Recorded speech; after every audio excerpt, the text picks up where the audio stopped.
Hi everyone, good afternoon and welcome to today's episode of Modesty's Property Corner. I remain your man Ikenna Umezidike, the director of Modesty Property Consultants Limited. We're an estate agency and secondary sales and lettings agency in Luton.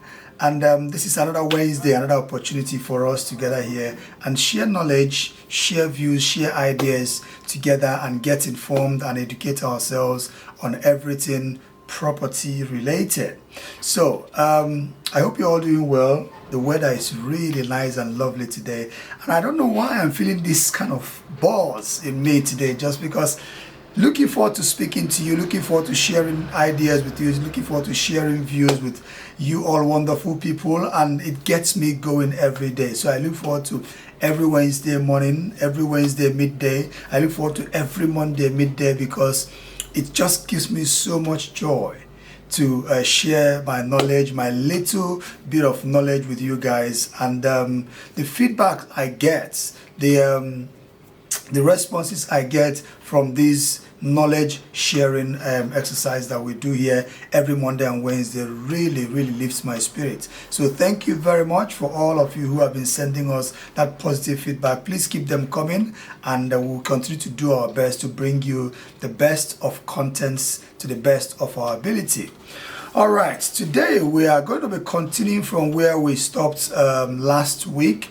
We've been discussing the February 2022 UK House Price Index report as released by Zoopla. So we've been analyzing some of the information on the Zoopla report and what it means, how it relates to our individual property needs and our individual property goals and objectives. Whether you're looking to buy for investment, whether you're looking to buy for residential purposes or any other purpose you're looking to buy, the common denominator here is that the property need is a common need for everybody. Even if you are trying to rent, you need to be aware of what's happening in the property world and the property industry around you.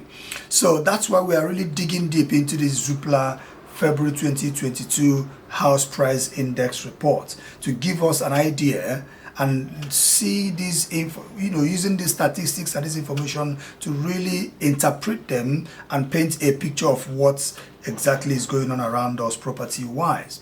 So last week we did mention a few things, a few highlights in that report, like the UK house price growth, which grew at an average of 8.1% in the year to February 2022. So between February 2021 and February 2022, the report states that the UK house price has grown by 8.1%. It's a little bit of drop from where it was in January 2022, but again, compared to what it used to be at this time of the year, in the first quarter of the year, it is still an impressive house price growth rate at that rate. We talked about regions, and in the UK we talked about the regions that are really experiencing some really impressive house price growth, and prominent on that list was Wales. And Wales has been topping the chart, topping the list for 12 consecutive months to February 2022. And we looked at some factors that would have influenced that, and we talked about house prices in Wales compared to other areas, and looking at the average house price in the UK. The average house price in the UK, according to that report, is about 245,200. And we saw that the average house price in Wales was about £186,000, which was below the national average, which suggests that there might be some kind of incentive for people to go up to Wales and buy properties there, because the house prices there are really favorable and affordable and cheap. But apart from being affordable, they also find it easier because Wales is a beautiful part of this country, and the way we work, the flexibility that has been allowed in our working patterns, have enabled people to travel further and far from their workplace because they can work from home. And because they can work from home, the demand for houses, for family houses, has skyrocketed. People are now making provisions for properties that they can buy, and they can set aside one room or one part of the property to do their work. I was speaking to one of my mortgage clients yesterday, and he is considering buying a bigger property. They currently live in a 3-bedroom house, and he was considering buying a 4-bedroom house so that he can devote one of the rooms to his work, because he now works from home and it's easier for him to operate from home, and he just dedicates one room to his work, and that's it. So for somebody like that who doesn't need to live close to his workplace, he doesn't need to travel or commute to work anymore. So the demand and the kind of property he's looking for considerably changes, because then he doesn't see the home just as a home, as a place of relaxation. It's now a place of work.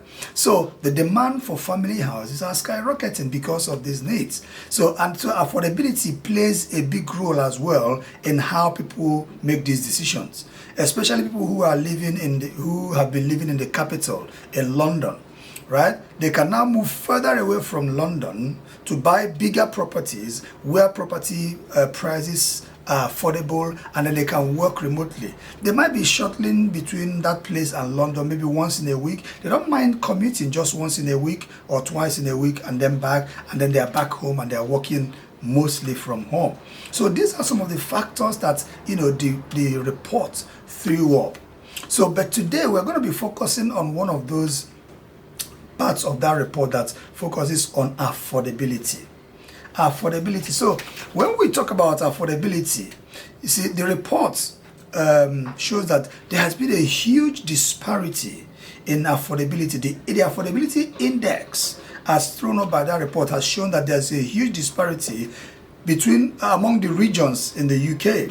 Different regions have been displaying different characteristics and different angles to affordability issues. So properties appear to be, they measure the average house price in a particular region compared to the average income of an average family in the UK. So there has been a huge disparity when the statistics were released. Now, what we found in that report was that London, the average house price in London, right, is 11 times, listen to this, 11 times the average earnings in the UK. The average house price in London is 11 times the average earnings in the UK. I mean, look at that. The ratio of house price to the average income in the UK is 11 times when you put London into that equation. But then compare that to what the report said about average house prices in the north. The average house price in the north is 5.1 times the average earnings or the average income in the UK. So you can see how wide that gap is. And then what has happened is that the pandemic has actually widened that gap, because the pandemic kind of splits the gap into two, and it's widened it a lot. Some people became much poorer in the pandemic, and some people became much richer in the pandemic. So it's a world of two extremes that has been created by the pandemic, and it hasn't done this disparity any favors, because the pandemic has actually made things worse. So you can see the difference between the average house price in London compared to the average house price in the north, when you relate that to the average income. One is 11 times the average income, the other is 5 times the average income. So the report now brought other regions into the picture, and then it now made it clear why some regions have experienced sustained significant house price growth in the last 1 or 2 years. And it's all boils down to affordability. Affordability played a big role. We're going to use Wales as an example. For example, Wales picked up, we said Wales have been topping the charts, right? For the last 12 months, Wales have experienced the highest house price growth month after month after month for 12 months consecutively. So when we brought affordability into the picture, we now found out why. Because the average house price in Wales is about 186,000, right? And then when you look at that compared to the average income, average earnings in the UK, it's just about between 5 and 6 times the average earnings in the UK. So people found it really affordable to go to Wales and buy bigger, better properties with outdoor spaces, especially family houses. So people were now willing to travel further away from where they were working, especially the cities. And they were willing to travel further away where house prices are affordable. And if you look at areas that usually or that they were usually untapped in terms of house prices, those are the areas that were experiencing solid house price growth. In the north, the house price growth in the north has been really significant, especially in this pandemic. Why? Because it's affordable. For a very long time, the housing market in the north has not experienced such an exponential level of growth, consistently. But when the pandemic broke, what happened was that people started looking for areas where houses are affordable.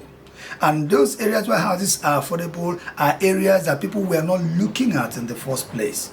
And then the economic factors favored that as well. So they bought cheaper houses, bigger houses, and they were able to work from home.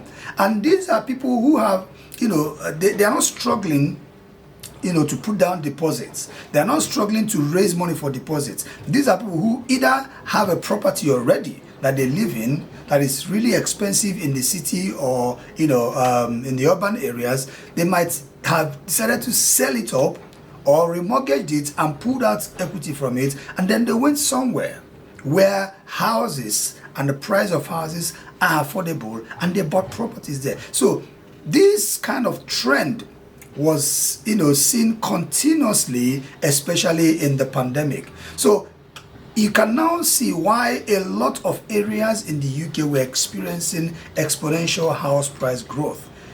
Affordability had a big role to play in it. So areas with favorable affordability index supported consistent house price growth. It was as simple as that, right? And affordability was one of the major factors that played that role in that sustained growth. So these were the things that the report kind of revealed, and the report made clearer to us because we saw the trends. I don't have the opportunity or the pleasure of bringing the chart and the graph. You would have seen the trends and how the house price growth in that area, average house price in that area, compared to the average earnings. So the wider the margin between the average earnings and the average house price in a region, the less affordable houses are in that area.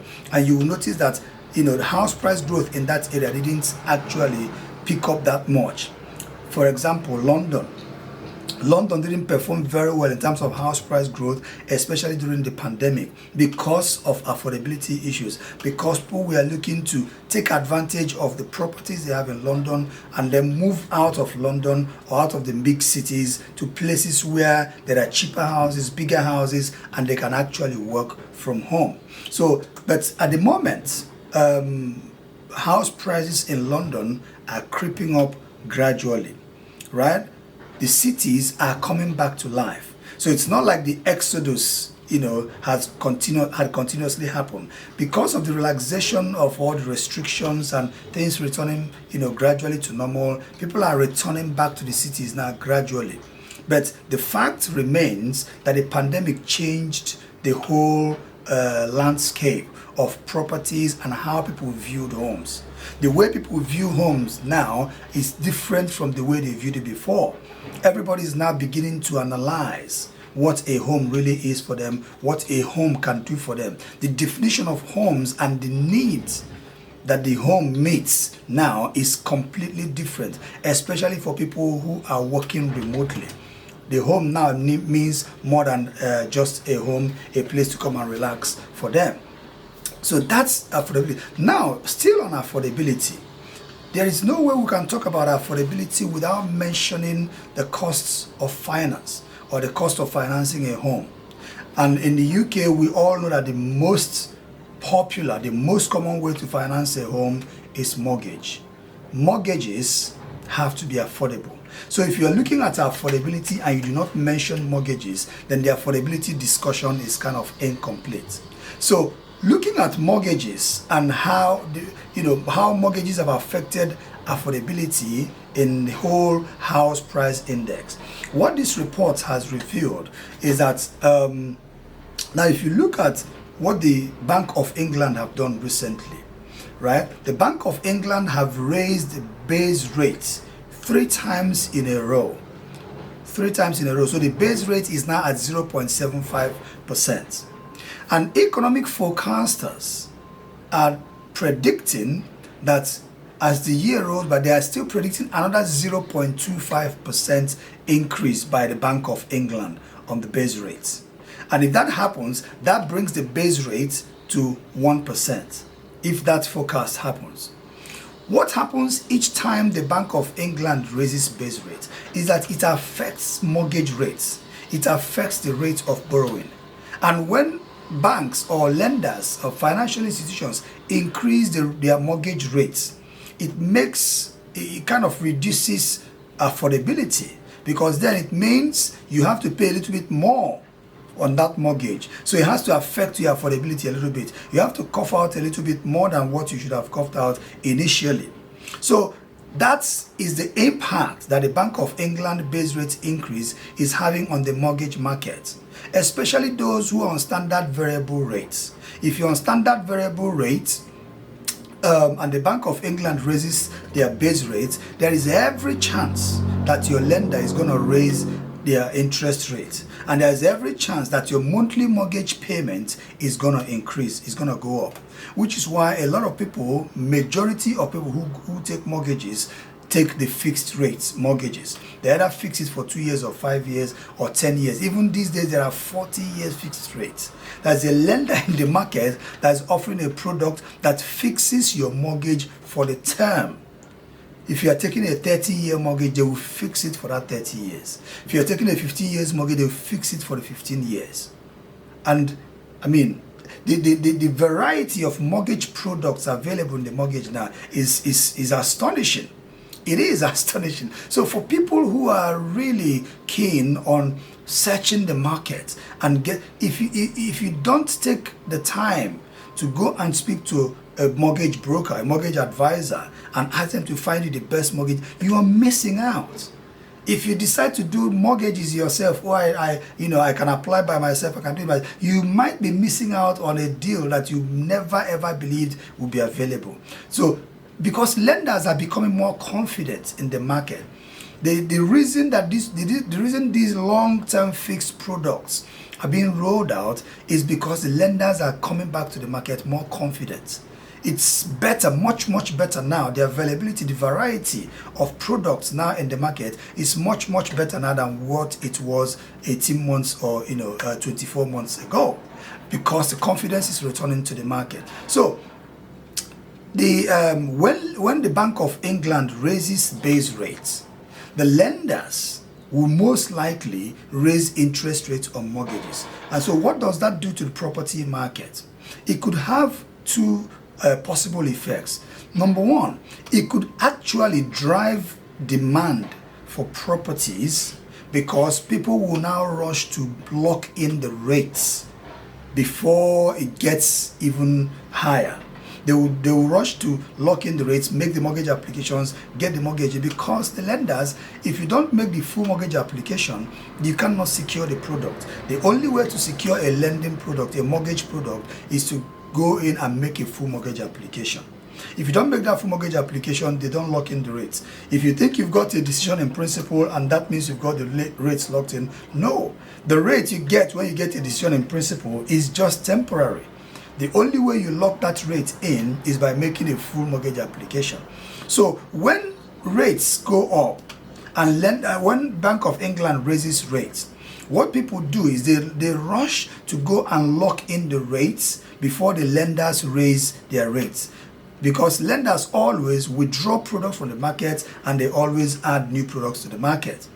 There was a client of mine that I did her mortgage for her, and I got her a buy-to-let rate at 3.84%, and then we did the full mortgage application. And then all of a sudden, when we needed to check the market again for her, because we've done the full mortgage application, there were a few changes we needed to make on her mortgage. And then I tried to search for products on the same lender's product.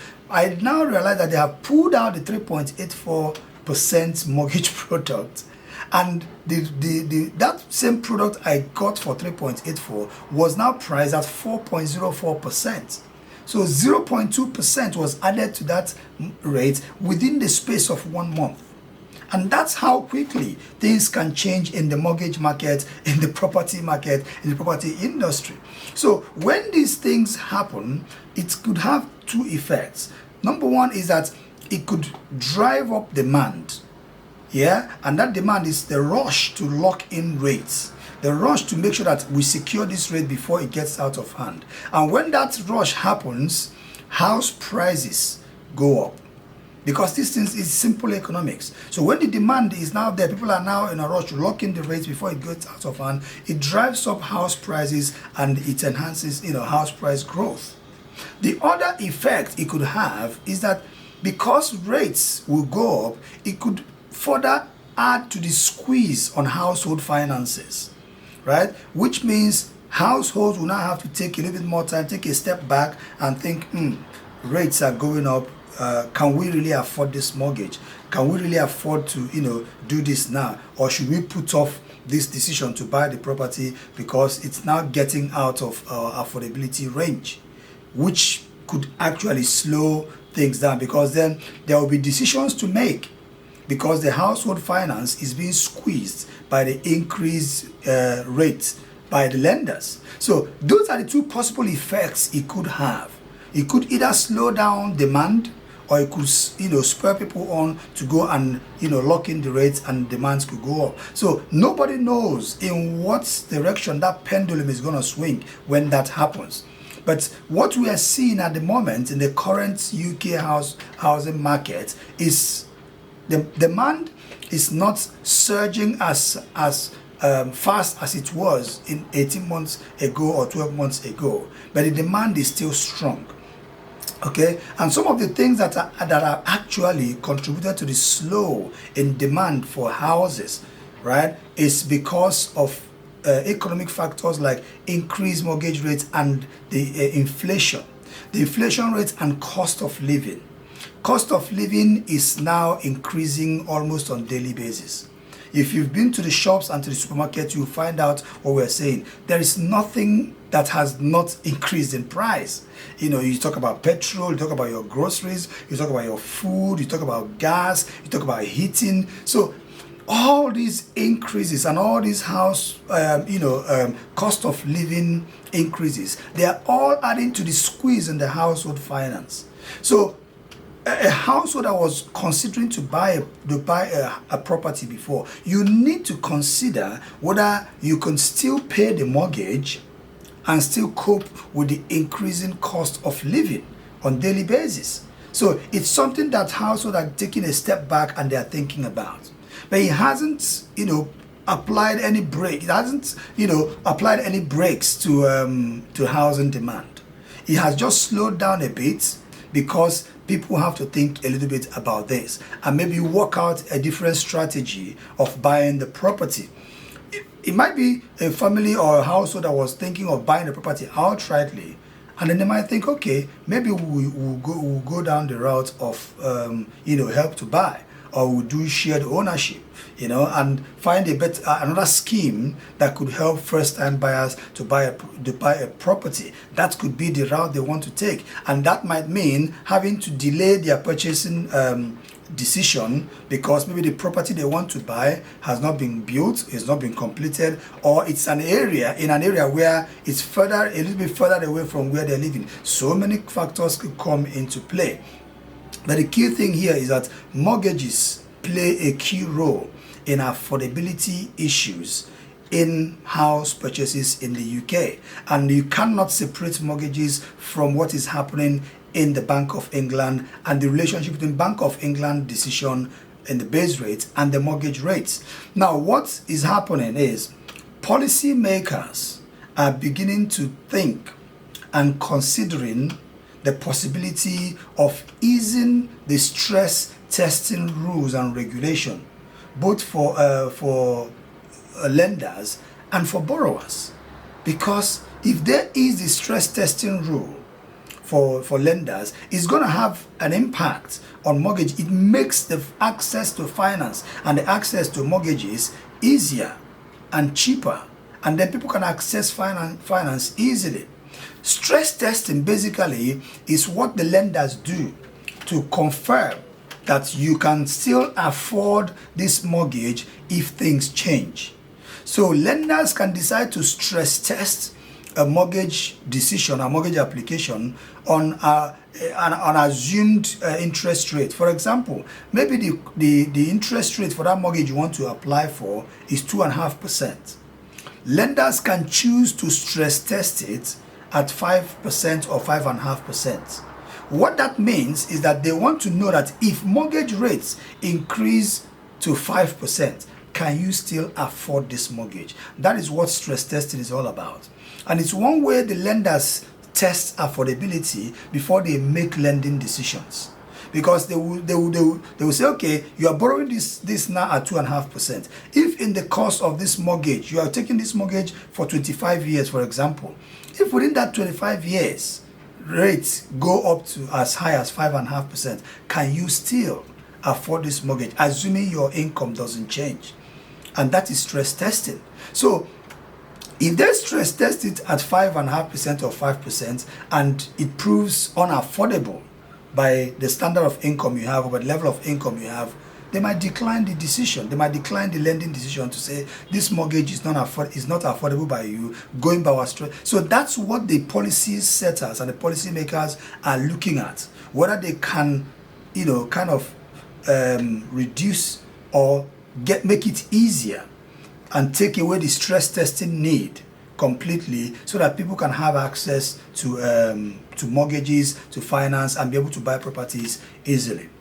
So the other factors I just want to mention that also are affecting demand and house prices and affordability and all that are things that are going on around the world. What's happening in Ukraine is having an effect on the financial markets, and the financial markets are kind of infused into the mortgage market in the UK kind of infused into the global financial market. So you cannot separate these things. The incidents in Ukraine is having an effect, an impact on the global economy, and the global economy is not detached from the UK housing market. People are having to make decisions based on what the economy is how the economy is responding to events around it. So some of these geopolitical situations have impact even on our borrowing, because some of the lenders that lend you money borrow money at the global stage. All right, if they cannot access that capital, that fund at the global stage at the rate they used to access it, it then means that it will have to affect their pricing of their mortgage product. So the increased pressure on finances at home as well, cost of living, we all in the UK know what the cost of living situation is like. These are things that are also affecting our ability to access mortgages and decision to buy a property and the kind of property we want to buy. So that's what we have to do for today. And next week I'm going to come again. I'm going to continue talking about this report, because there's another part of that report, very, very interesting part of that report I'm going to bring to you next week. Stay tuned, and I'll see you guys again next week. You have yourself a fabulous, fabulous day, and thank you for listening. Thank you for watching. And if you like what you're seeing, please feel free to share this to anyone who you think will find it beneficial. And I love you all. God bless you all, and have a happy Easter. Bye now.